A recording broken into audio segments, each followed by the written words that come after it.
ከመሸ ህወሓት አስደንጋጭ የጦርነት ጥሪ ለመላው የትግራይ ህዝብ አቀረበ። የህወሓት ጀነራሎች መላው የትግራይ ህዝብ ለዘመቻ እንዲዘጋጅ ክተት መሳይ ጥሪ አሰምተዋል። ህወሓት እንደተፈራው ምርጫና ክረምትን ጠብቆ ህዝባዊ የጦርነት ክተት አውጃለሁ ሲል መግለጫ አውጥቷል። ጦርነትን ተጠይፈው ትግራይን ለቀው የወጡ ተቃዋሚዎቹንም የአመለካከት ልዩነት ሳይገድበን ለትግራይ ህልውና በጋራ እንታገል፣ በአስቸኳይ ተመለሱ ሲል ጥሪ አቀርቧል። የገጠመንን ብሔራዊ አደጋ በብቃት ለመመከት ዛሬም እንደ ትላንቱ አቅማችንን አደራጅተን ለህልውና ትግሉ በአንድነት እንሰለፍም ብሏል። በዝርዝር እናስደምጣችኋለን። ሰባተኛው ሀገራዊ ምርጫ ሊደረግ ቀናት ቢቀሩትም ነገር ግን ምርጫው ሳንካ የበዛበት ሆኗል። በተለይም በአማራና ኦሮሚያ ክልል ያለው አሁናዊ የግጭት አውድ በክልሉ ምርጫ ይደረጋል ወይ የሚለውን ጥያቄ እያስነሳ ይገኛል። የኢትዮጵያ ብሔራዊ ምርጫ ቦርድም ከቀናት በፊት ባካሄደውና የጸጥታ ሁኔታን በተመለከተ ባደረገው ውይይት በአማራና ኦሮሚያ ክልሎች ምርጫ ለማካሄድ አስቻይ ሁኔታዎች ስለመኖራቸው ያቀረበው ሪፖርት በፓርቲዎች ዘንድ ከፍተኛ ጭቅጭቅን ስለማስነሳቱ ምንጮች አረጋግጠዋል። ትሰሙታላችሁ። በአሜሪካ አንድ የ17 ዓመት ታዳጊ የፈጸመው የሽብር ጥቃት የዓለም መገናኛ ብዙሃንን ቀልብና ትኩረት ስቧል። ባለስልጣናት እንዳረጋገጡት ጥቃቱን የሰነዘሩት የ17 ዓመት ታዳጊና የ18 ዓመት ወጣት ሲሆኑ ሁለቱም ከድርጊቱ በኋላ ከመስጅዱ ብዙም በማይርቅ መንገድ ላይ በቆመ መኪና ውስጥ ራሳቸውን በጥይት ማጥፋታቸው ተሰምቷል። እንመለስበታለን። አክብሮታዊ ሰላምታችን በያላችሁበት የዓለም ዳርቻ ይድረሳችሁ። የተወደዳችሁ የአንድ አፍታ ሚዲያ ቤተሰቦች ለምሽት የተደመጡ መረጃዎችን አጠናቅረን መጥተናል። ቪዲዮ ላይክ አድርጋችሁ በመጀመር አብራችሁን ቆዩ። ወደ ዝርዝሮቹ እናምራ።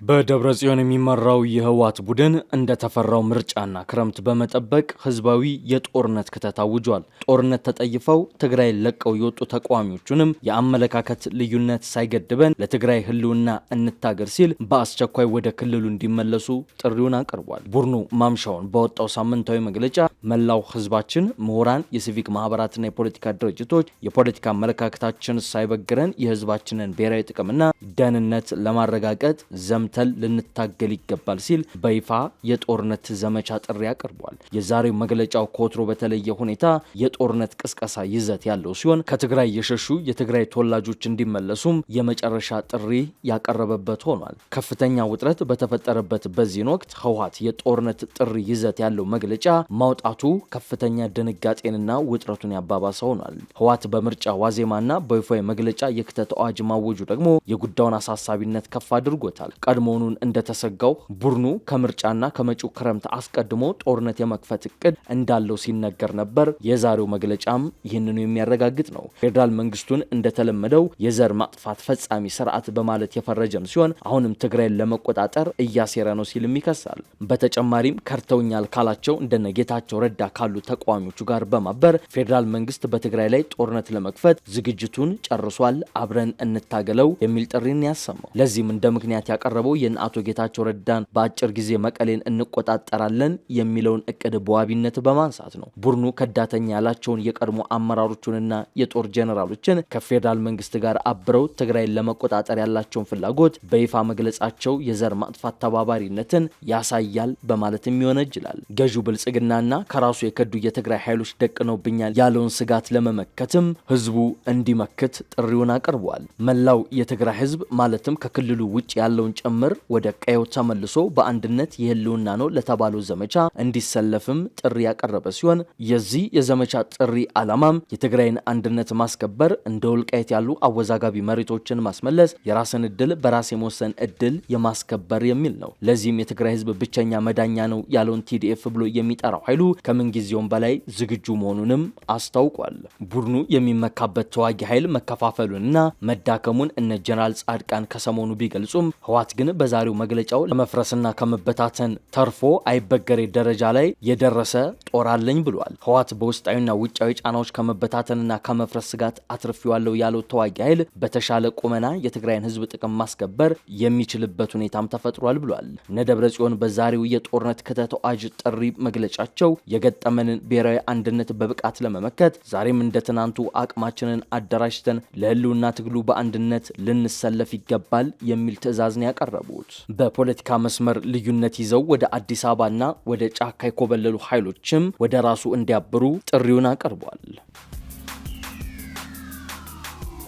በአሜሪካ የተፈጸመው የሽብር መሳይ ጥቃት እያነጋገረ ይገኛል። በርካቶች ተገድለዋል። በካሊፎርኒያ ግዛት ሳንዲያጎ በሚገኘው ትልቁ መስጂድ የሳንዲያጎ እስላማዊ ማዕከል ላይ በትላንትናው ዕለት ጥቃት ተፈጽሟል። የሶስት ሰዎችን ሕይወት የቀጠፈውንና ፖሊስ የጠላቻ ወንጀል ሲል የፈረጀውን አስደንጋጭ የተኩስ ጥቃት የፈጸሙት ግለሰቦች ማንነትና የጥቃቱ ዝርዝር መረጃዎችም እየወጡ ነው። የአሜሪካ ባለስልጣናት እንዳረጋገጡት ጥቃቱን የሰነዘሩት የ17 ዓመት ታዳጊና የ18 ዓመት ወጣት ሲሆኑ ሁለቱም ከድርጊቱ በኋላ ከመስጂዱ ብዙም በማይርቅ መንገድ ላይ በቆመ መኪና ውስጥ ራሳቸውን በጥይት አጥፍተው ሞተው ተገኝተዋል። የህግ አስከባሪ አካላት በጀመሩት ምርመራ መሰረት ጥቃቱን ለመፈጸም ጥቅም ላይ ከዋሉት መሳሪያዎች በአንዱ ላይ የጠላቻ ንግግሮች ተጽፈው የተገኙ ሲሆን በአንዱ ተጠርጣሪ ወላጆች ቤት ውስጥ ደግሞ ስለ ዘር የበላይነትና ኩራት የሚናገር የራስ ማጥፊያ ማስታወሻ ወይም ስንብት ደብዳቤ ተገኝቷል። የሳንዲያጎ ፖሊስ አዛዥ ስኮት ዋሃል እንዳሉት በደብዳቤው ላይ ለየት ያለ ተለይቶ የተጠቀሰ ተቋም ወይንም ቦታ ባይኖርም በአጠቃላይ በእስልምናና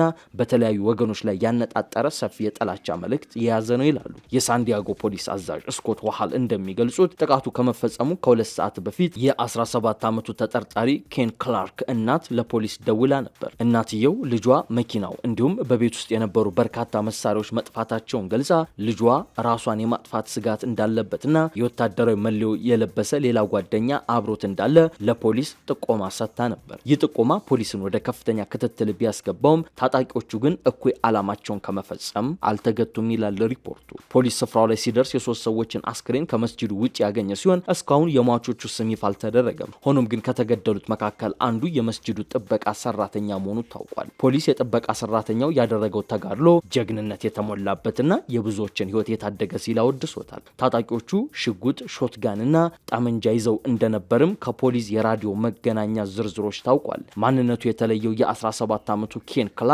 የሁለተኛ ደረጃ ትምህርቱን በኦንላይን የሚከታተል የነጻ ትግል ስፖርት ተጫዋች ነበር። ከ2024 እስከ 25 ባለው ጊዜ ውስጥ በማዲሰን ከፍተኛ ሁለተኛ ደረጃ ትምህርት ቤት ውስጥ የትግል ቡድን አባል የነበረም ሲሆን በአንድ ወቅት በውድድር አንደኛ ወጥቶ ሽልማት ጭምር ያሸነፈ ነው። በልጅነቱ ከፈጸመው የአካል ጥቃት በስተቀር ምንም አይነት የዲሲፕሊን ጉድለት ታሪክ የሌለው ተማሪም ነበር። የኬን ክላርክ አያቶች ለሲኤንኤንስ በሰጡት ቃል ደግሞ በድርጊቱ እጅግ ድንጋጤ ውስጥ መሆናቸውን ገልጸው በተፈጠረው ነገር በጣም እናዝናለን ብለዋል። የቀድሞ የትግል ስፖርት ጓደኞቹም ታዳጊው ከተቀረው ቡድን ጋር ለመላመድና ጓደኛ ለማፍራት የሚጥር ጥሩ ልጅ መስሎ ይታይ እንደነበርና እንዲህ ያለ እስላማዊ ጥላቻ ወይም የዘረኝነት ስሜት ሲያንጸባርቅ ሰምተውት እንደማያውቁ በግርምት ለሲኤንኤን የዜና ወኪል ተናግሯል። የፌዴራል ምርመራ ቢሮ ኤፍቢአይ ከሳንዲያጎ ፖሊስ ጋር በመሆን የተጠርጣሪዎቹን ቤተሰቦችና ጓደኞች እየመረመረ ነው። ከመስጂዱ የደህንነት ካሜራዎች የተገኙ በርካታ ማስረጃዎችን እያጣራም ይገኛል። ፖሊስ አዛዥ ዋሃል ሁኔታውን ሲገልጹት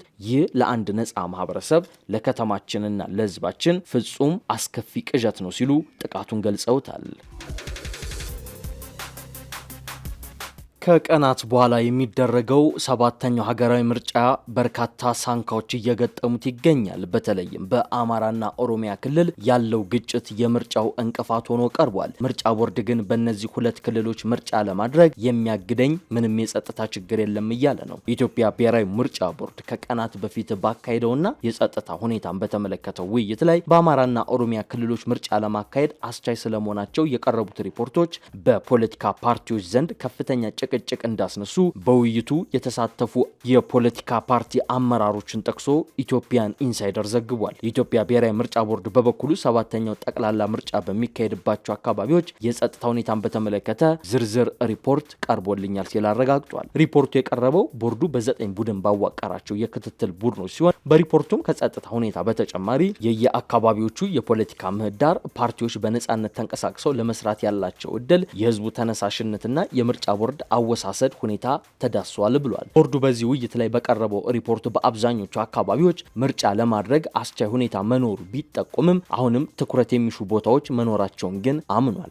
በውይይቱ ወቅት ቦርዱ የቀረቡለትን ሪፖርቶች በተመለከተ ምላሽ ሲሰጥ ሪፖርቶቹን ወስደን የማጣራት ስራ ከሰራን በኋላ የምንወስደውን እንወስዳለን፣ የማንወስደውን አንወስድም የሚል ምላሽ እንደሰጣቸው የፖለቲካ ፓርቲ አመራር ምንጮች ለኢንሳይደር ተናግሯል። ለጥቀውም አማራ ክልል ላይ የቀረበው ሪፖርት ቡድኑ የሄደበት ቦታ ብቻ ነው የተዳሰሰው፣ ከተማውን ነው ያቀረቡት፣ የገጠሩስ የሚለውን ምላሽ አላገኘንም ብለዋል። በትክክል ተለይቶ በአረንጓዴ በቢጫና በቀይ ምርጫ ማድረግ የሚያስችሉ ለጊዜው የማያስችሉ ግን ሊለወጡ የሚችሉና የማያስችሉ የሚለው በግልጽ እንዳልቀረበ የገለጹት እኚሁ አመራር በኦሮሚያ ክልል የቀረበው ሪፖርትም ከአማራ ክልሉ ጋር ተመሳሳይ ነው ብለዋል። ትክክለኛ የሚመስሉ ሪፖርቶች የቀረቡት በደቡብ አካባቢና በቤኒሻንጉል ክልል እንደነበር የገለጹት የፖለቲካ ፓርቲ አመራሩ የአስቻይነት ግምገማው በምርጫ ክልል የተካሄደ ነው። እያንዳንዱ የምርጫ ክልል ምን አይነት ሁኔታ ነው ያለው፣ ከምርጫ አስፈጻሚዎች ገለልተኛ ጋር ያለው ሁኔታ የሚለውን በማስቀመጥ ምክረ ሀሳብ በመስጠት የተደረገ ሪፖርት ነው ሲሉ ያስረዳሉ። ቦርዱ ያቋቋመው ኮሚቴ የመጨረሻ ሪፖርቱን የሚያስገባበት ቀን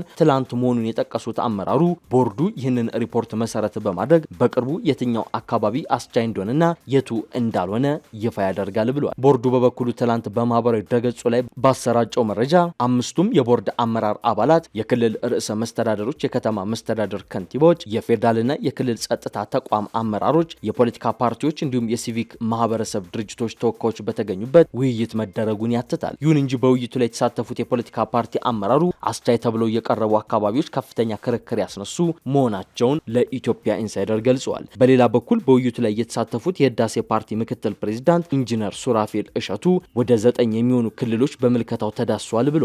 ከነዚህ ውስጥ ሶማሌ፣ አፋርና ሲዳማ ክልሎች ምንም አይነት ቅሬታ የቀረበባቸው አካባቢዎች አይደሉም ብለዋል። ኢንጂነር ሱራፌል በጋምቤላ ክልል ከተጓዙ ቡድን አባላት አንዱ እንደነበሩ ጠቅሰው በክልሉ ከዚህ ቀደም 2 ወረዳዎች ኢታንግ ወረዳና የጋምቤላ ልዩ ወረዳ የሚባሉ ቦታዎች ላይ ፓርቲዎቹ አስቻይ ሁኔታ የለም በማለት ክትትል ተደርጓል ብለዋል። በዚህ ክትትልም ባለፉት 2 ወራት ገደማ አንጻራዊ ሰላም መኖሩን ቡድኑ በበተነው መጠይቅ ማረጋገጡን የገለጹት ምክትል ፕሬዝዳንቱ በመጣው ሰላም መሰረት ህዝቡ ወደ ቦታው ተመልሶ ምርጫ ቦርድም በርካታ ማህበረሰብ ካርድ እንዳወጣ አረጋግጦልናል፣ ይህም በአካባቢው ምርጫ ለማድረግ አስቻይ ሁኔታ ፈጥሯል ብለዋል። አክለውም ወደ ጋምቤላ ያቀናው ቡድንም በክልሉ ምርጫ አይካሄድባቸውም ወይም አስቻይ አይደሉም የሚባሉ ቦታዎች እንደሌሉ አረጋግጧል ብለዋል። በክልሉ ካሉ 438 ገደማ የምርጫ ጣቢያዎች ውስጥም አስቻይ ላይሆኑ የተባሉትን የኢታንግ ወረዳን ጨምሮ በመጣሊያዎች ላይ ጭምር የዳሰሳ ክትትል ተደርጓል ብለዋል። የተወደዳችሁ የአንድ አፍታ ሚዲያ ቤተሰቦች ለአሁን ያዝናቸው መረጃዎቻችን እነዚህን ይመስሉ ነበር። አብራችሁን ስለቆያችሁ እናመሰግናለን። መልካም ምሽት።